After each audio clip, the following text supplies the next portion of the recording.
Get your rice ready. Always wash it because you don't want to come out so sticky. Add just right amount of water and it's ready to go into the rice cooker. Streaky pork. Slice it, don't make it too thin because you want to taste the texture. Ginger, only a few pieces, this will definitely help you with your digest. 2 to 3 linses of green onion or Chinese onion, a really good combination with ginger to enrich your dish. Other ingredients, cooking wine, soy sauce and Korean spicy paste. Hot your pan, dash of canola oil.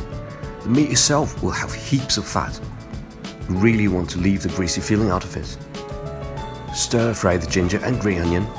When your kitchen is filled with mixture fragments of them, it's time to drop your main course.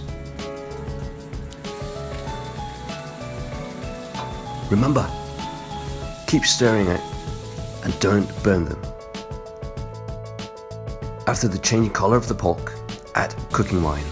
This will help you to remove the fishy flavor. Whoops, an escaped piece of ginger, but it won't affect the taste of the whole lot. Soy sauce. The amount depends on your own. I like it a bit light. And finally, the Korean spicy paste. It's made of wheat flour and chili powder.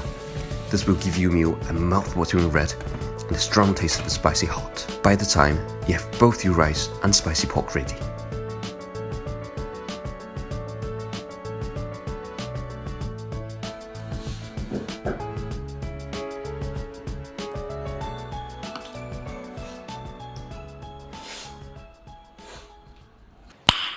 Nice.